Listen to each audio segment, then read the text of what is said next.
Shalom and good day all, and welcome to the Super Sons Fortress of Attitude.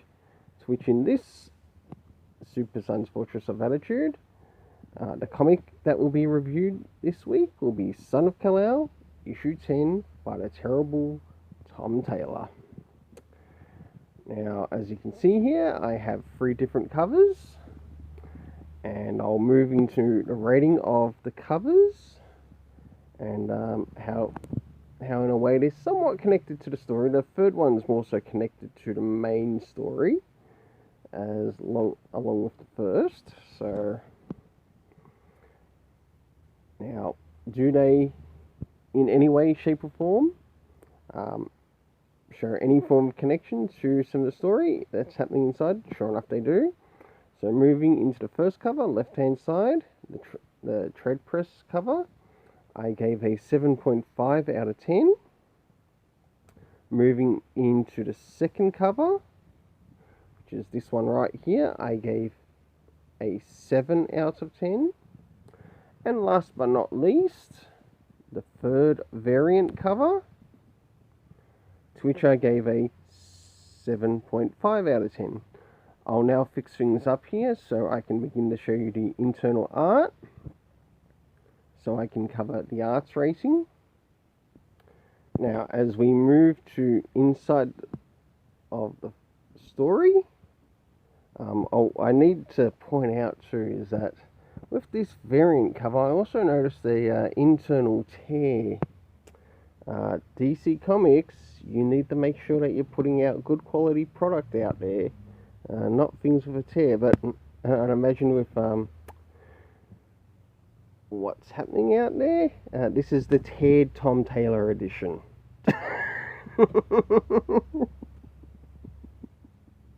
Care of DC Comics, because they don't like his work either. Alright, this is some of the art around the beginning of the story, and as we can see here, Lex Luthor has got himself a bit of a public conference, and of course he's wanting to badmouth John Samuel Kent, but of course, hey, go ahead, badmouth this John Samuel Kent. He comes across like he's from another multiverse anyway. And he's definitely not the de-aged John Samuel Kent that we all love. Not this fraud. So, I'll now jump towards the middle of the story. As we jump towards the middle of the story, this takes place after John's done a bit of work around the world, and he comes into White Knight for his mother.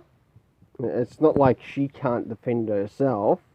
Like we've seen her defend herself on Apocalypse before and kick ass. Just for some reason she's unable to do it here because she needs her son, the White Knight, for her. And of course she lies about something that Nightwing being there, so for some reason he's got X-ray vision now. Tom Taylor, you suck. You need to get off this project. Send you back to Elseworld Stories. And of course we move back to the Kent home. And last but not least, the art towards the end of the story.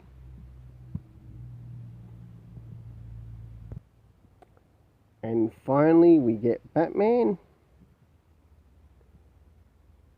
bringing in a bit of an intervention. I'll just quickly show that tear which I was speaking about. Good job, DC Comics, tearing Tom Taylor's content. It's nice to know that you hate his work too. Alright, for the internal art, I gave a 6.5 out of 10. For some areas it did feel like it was a little bit rushed. Moving into the story, this is the fun part. Did terrible Tom Taylor bring in any comic book references, which might be very important to this story? No. He's too lazy to do that, and it seems like his editor is too. It could definitely have used it. especially in relation to, I'd have to say, issue 2 to 3 would have been useful here, especially when it came to John and Jay meeting his grandparents. And I think that would have been really good towards the end of the story.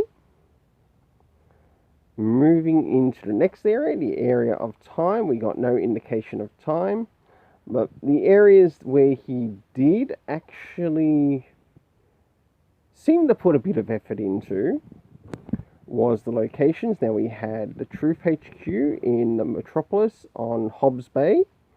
We also had John Samuel, this multiverse Kent, go to the Atlantic and Ireland in Dublin, and last but not least, we also encountered Bloodhaven. The cast of characters consisting of Jay, and I must admit there was some very interesting art here around Jay as well when they were talking about the bombs in their heads. That's right, the bombs in their heads.